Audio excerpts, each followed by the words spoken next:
MZ Quran Center itu ya sama juga macam Darul Hikam. Cuma Darul Hikam enggak gunakan nama kiai.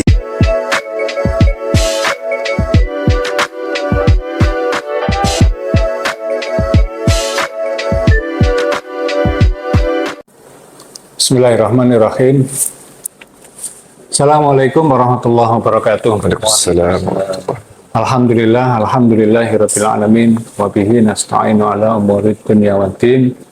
Shalatu wassalamu ala asyrafil anbiya'i wal mursalin wa ala alihi wa sahabatihi ajma'in, amma ba'da. Alhamdulillah, pada menjelang sore ini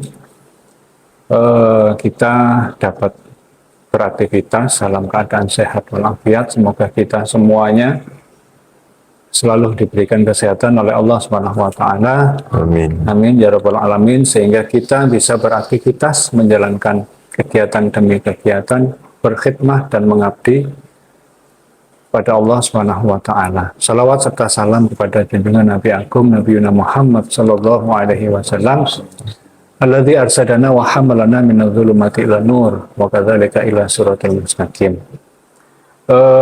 Hari ini alhamdulillah di Pondok Pesantren Darul Hikam ini kita kedatangan tamu yang sangat luar biasa, teman, sahabat Pondok Pesantren Darul Hikam. Kenapa saya katakan demikian?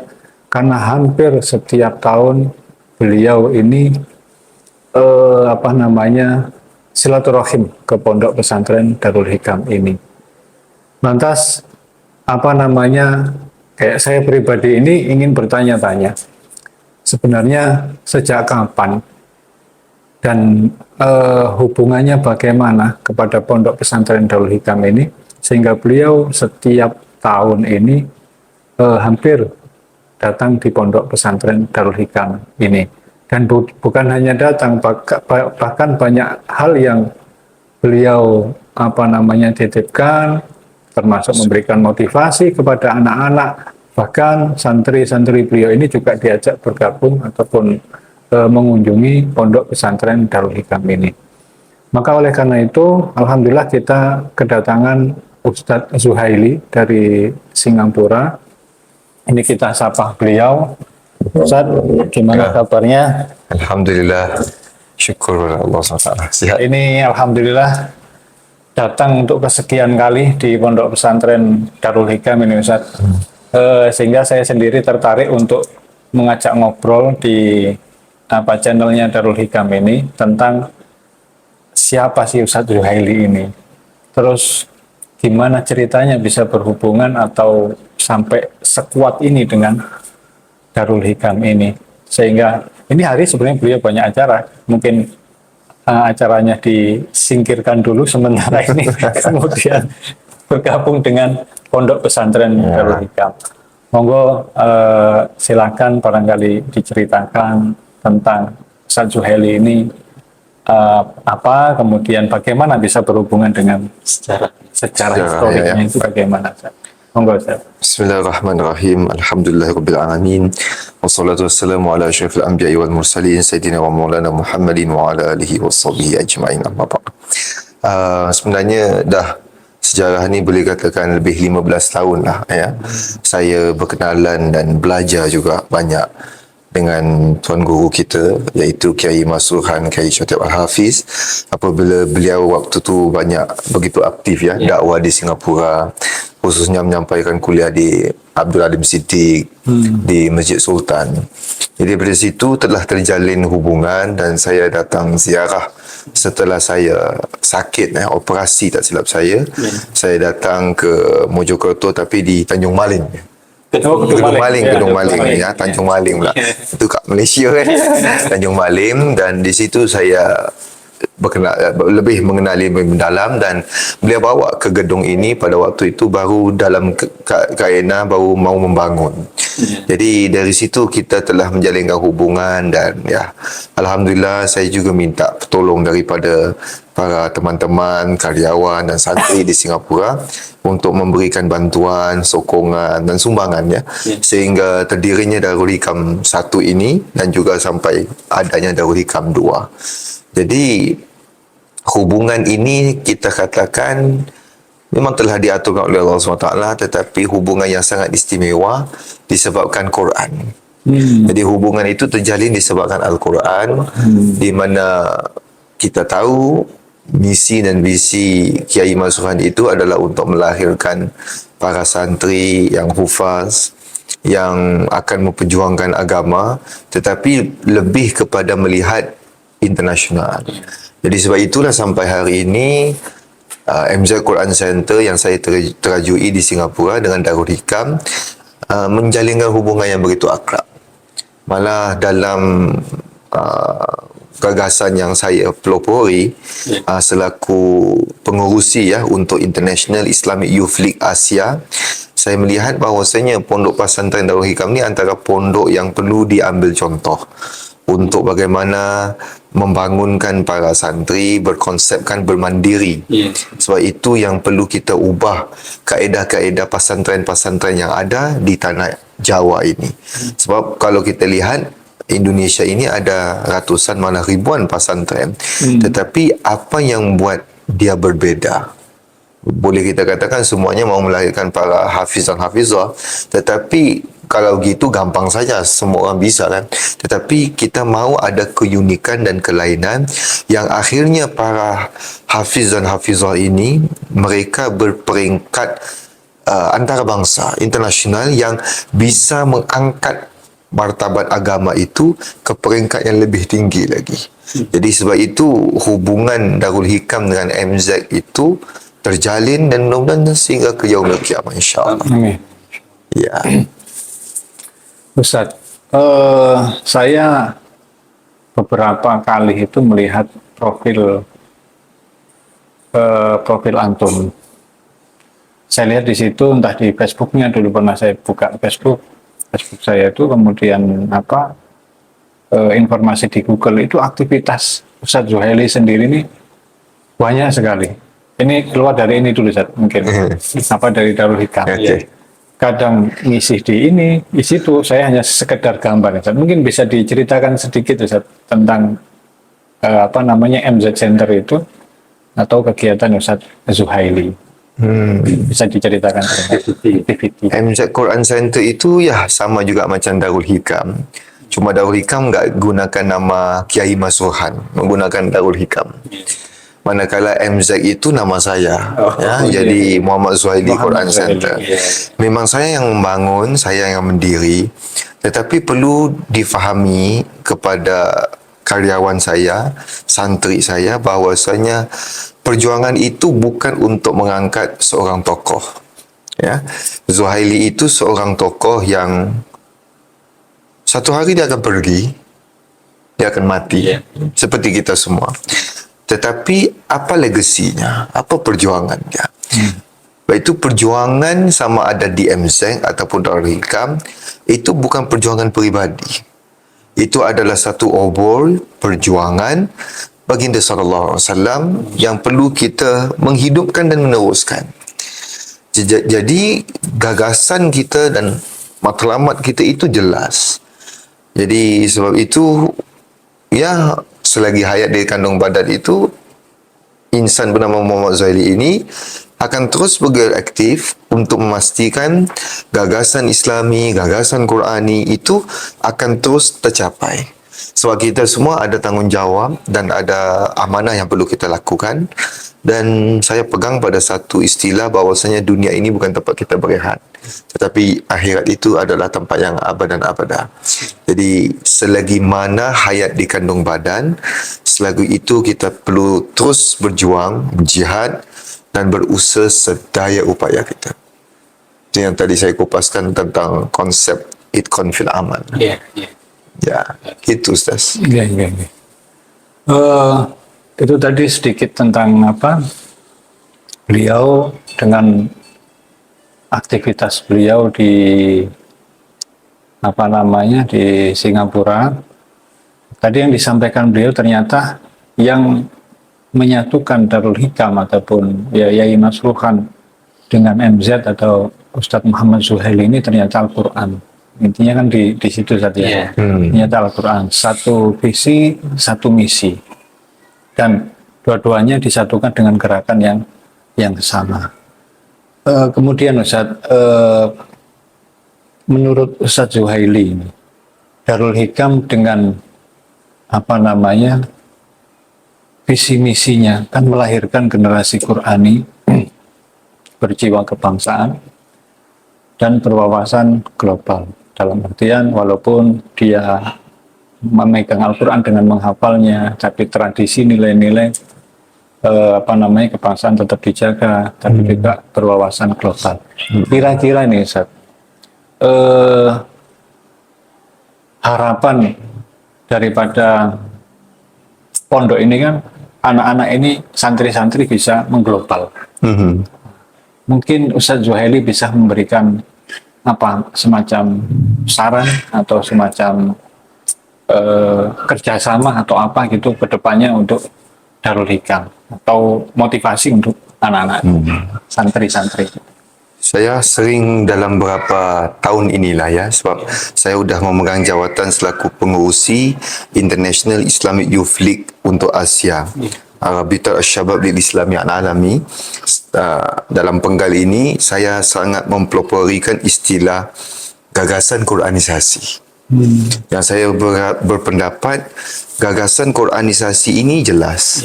Kita bukan hanya mahu melahirkan generasi hufaz Qurani, tetapi generasi yang akan menterjemahkan Al-Quran itu kepada nilai kehidupan. Dan itu yang saya lihat berkurangan dalam masyarakat sama ada di mana saja, ya, khususnya dalam dunia Islam itu. Ramai yang membaca Quran, ramai yang tahu Al-Quran, tetapi kurang dari segi kefahamannya mengenai Al-Quran. Jadi itu yang kita berharap bahawasanya Darul Hikam ini bila untuk ke depan bisa memastikan para pelajar dan santri, termasuk para gurunya, asatizahnya, pendirinya, bagaimana benar-benar menterjemahkan Al-Quran itu kepada nilai kehidupan. Nilai kehidupan itu besar, bukan hanya dari segi konsep kekeluargaan, termasuk perjuangan, politik, ya, pendidikan, pemikiran dan ekonomi. Sebab kalau tidak, hanya dilihat Quran itu dari segi satu sudut.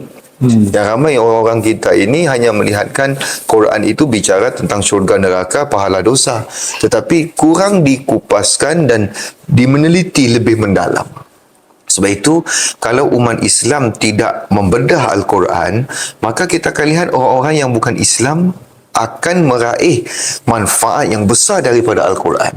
Sebab itu, gagasan Quranisasi ini saya sangat mengharapkan ia bukan hanya satu idea gagasan yang saya pelopori, tapi ia perlukan dukungan semua lapisan masyarakat. Para ulamanya, para umaranya, untuk memastikan gagasan ini benar-benar capai pada matlamat.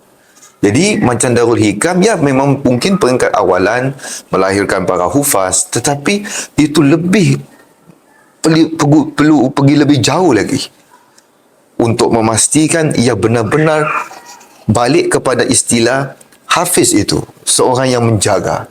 Dia bukan hanya menjaga dari segi sanadnya, matanya, bacaannya, tapi menjaga hukumnya. Dan itu hari ini tidak terwujud. Ya, kita lihat orang-orang yang kita kata orang ini ahli Quran, tapi ya memang ahli sebab bacaannya luar biasa, mahrajnya, tajwidnya, tetapi akhlaknya, kepribadiannya itu mungkin na'udzubillah jauh daripada Al-Quran. Dan itu yang perlu saya rasa menjadi titik penting untuk sama ada MZ Quran Center, Darul Hikam dan mana-mana institusi pendidikan perlu mengambil berat tentang benda itu. Sebab kalau tidak, mutu keilmuan itu tidak akan sampai kepada sasarannya. Itu untuk ke depan. Luar biasa. Ustadz Zuhaili ini sangat semangatnya ini sangat luar biasa. Salah satu ikhtiar Darul Hikam dalam mengenalkan santrinya untuk ke arah yang global adalah insya Allah tanggal 10 itu saja. Tanggal 10 Februari ya.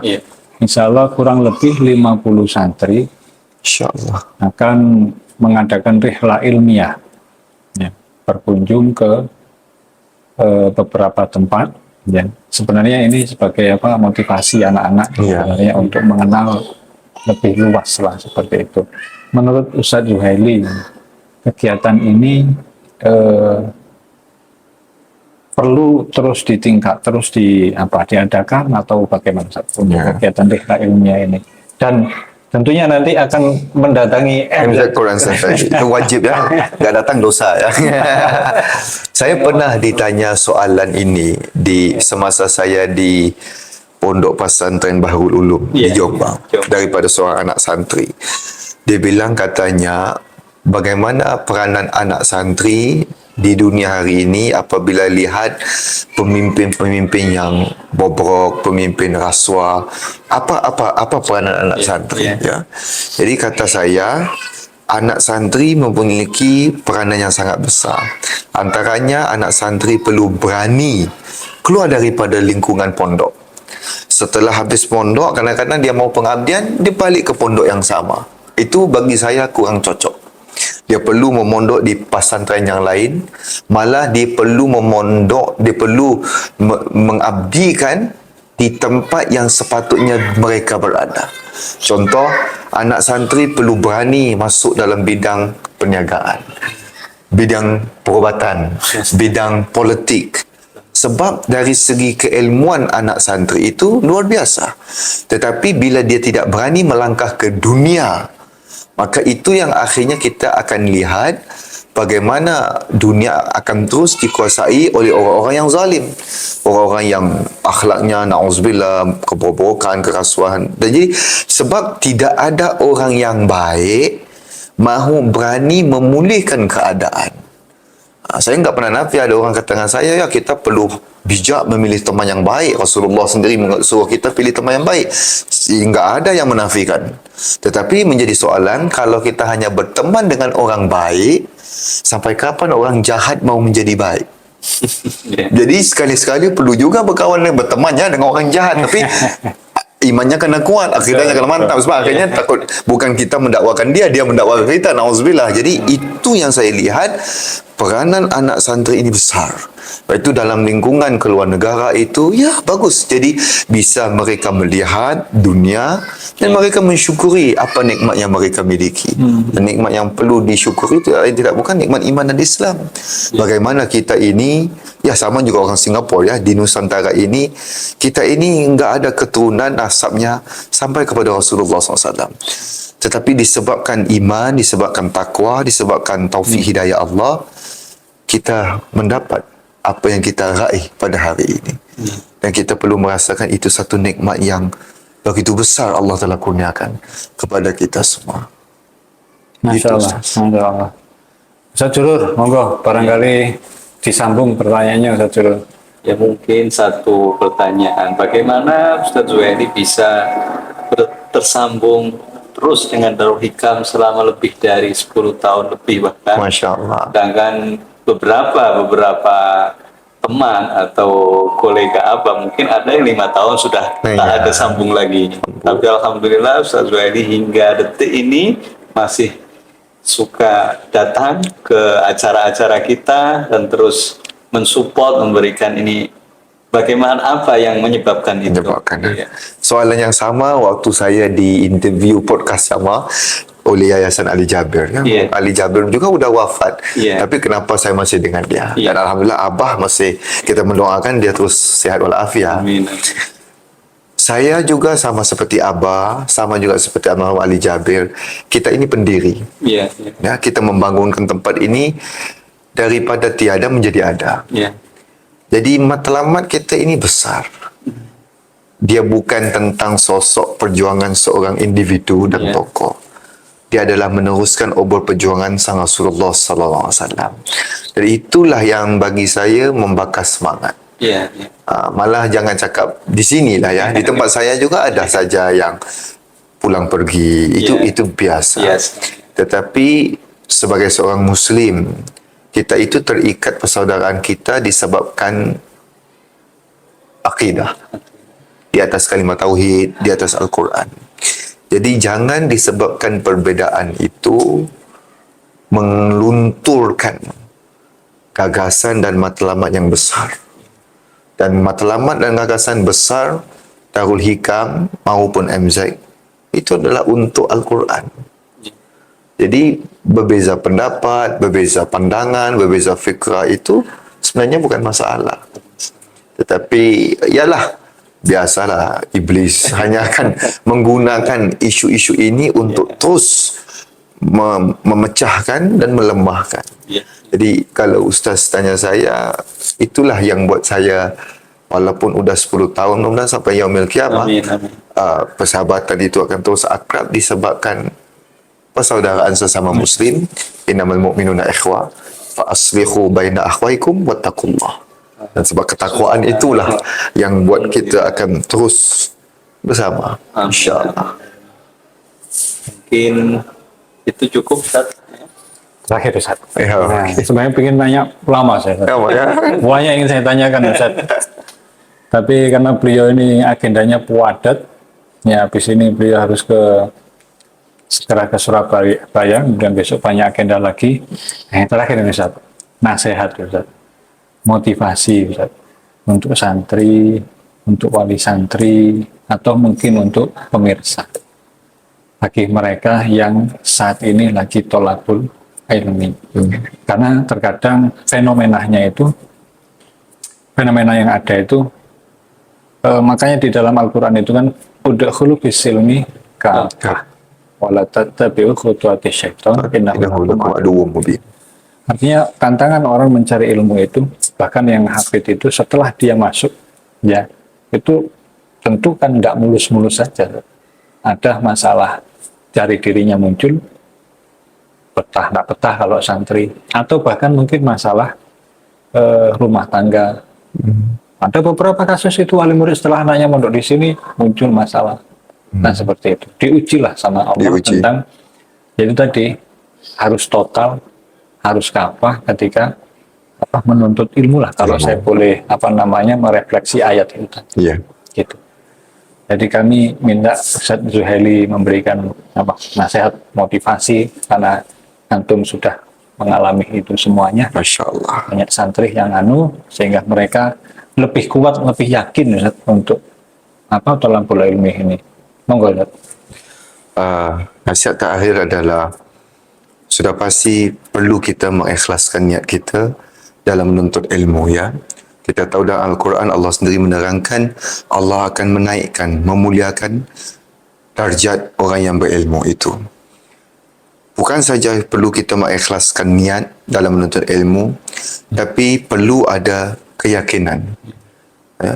Perlu ada keyakinan dengan ilmu yang kita pelajari. Sebab hari ini ramai yang belajar tapi kurang keyakinan. Betul. Jadi bila kurang keyakinan itu, itulah kita takut ilmu yang kita pelajari itu adalah ilmu yang tidak bermanfaat. Sebab kita tahu bahawasanya Nabi SAW sendiri menerangkan dalam sebuah hadis yang sahih, barang siapa yang mencari jalan menuntut ilmu, nescaya Allah memudahkan jalannya ke syurga. Tetapi sebelum dipermudahkan jalan ke syurga, pasti akan ada ujian. Sebab syurga itu terlalu tinggi dan mahal nilainya. Jadi sebagai penuntut ilmu, apatah lagi menuntut ilmu Al-Quran, kita tahu bukan ijazah yang kita mahu miliki. Bukan daripada tokoh-tokoh, oh saya ini santri Syekh Kabir, Syekh itu Syekh ini, habaib itu habaib ini. Tidak. Tetapi yang kita mahu adalah ilmu yang bermanfaat, yang mendapat redha Allah SWT, yang akan menjadi bekalan kita dunia sampai akhirat. Jadi ikhlaskan niat dalam menuntut ilmu, yakin dengan ilmu yang kita pelajari, dan terjemahkan ilmu itu dalam pelaksanaan kehidupan kita. Kita bersyukur sebab walaupun di saat kita menuntut ilmu, kita pasti akan diuji. Dan itulah antara syarat-syarat orang yang beriman, iaitu kita akan diuji. Seperti mana Allah terangkan dalam surah Al-Ankabut. Kamu tidak dikira sebagai orang yang beriman kalau kamu tidak diuji. Jadi, Alhamdulillah, bila kita diuji itu, maknanya Allah menyayangi kita. Jadi, kena meyakini dan melihat tentang kasih sayang Allah SWT. Jadi, kita dengan melihat kasih sayang Allah itu, kita akan merasakan bahawasanya ilmu yang kita raih itu, mudah-mudahan adalah ilmu yang bermanfaat dan ilmu yang Allah akan membimbing kita. Itulah bezanya Islam, itulah bezanya Al-Quran dengan agama-agama lain, di mana Allah bukan saja mengajar, tetapi Allah membimbing kita. Itulah Rasulullah SAW. Dia bukan hanya menyampaikan, tapi Rasulullah membimbing kita, sehingga kan Kita lihat dalam sebuah riwayat bagaimana orang Yahudi bertanya dengan Salman Al-Farisi, bagaimana Nabi kamu istinja juga diajar. Ya, itulah menunjukkan kesempurnaan kepribadian Al-Quran itu, kesempurnaan agama itu. Jadi kepada anak santri, wali santri, perlu kita bersama bergabung di atas panji Allah Subhanahu Wa Taala, di atas kalimah Allah untuk memastikan ilmu itu terus akan dapat diraih sehingga kita menarik nafas yang akhir. Wallahu a'lam. Masya Allah. Ikhlas, niat, yakin. Jadi beberapa poin nasihat dari Ustadz Zuhaili untuk para santri, wali murid, dan juga mungkin para pemirsa, dan perlu diketahui bahwa sebenarnya Darul Hikam ingin menyampaikan pesan bahwa Darul Hikam akan terus memperjuangkan anak-anak dalam thalabul ilmi, bukan hanya di ranah lokal atau nasional, bahkan global. Makanya bersama Ustadz Zuhaili ini, insya Allah Darul Hikam dan Ustadz Zuhaili akan mengawal santri-santri bagi mereka yang benar-benar kuat niatnya untuk mengembangkan ilmunya, bukan hanya skala nasional, bahkan skala global. Insyaallah. Mungkin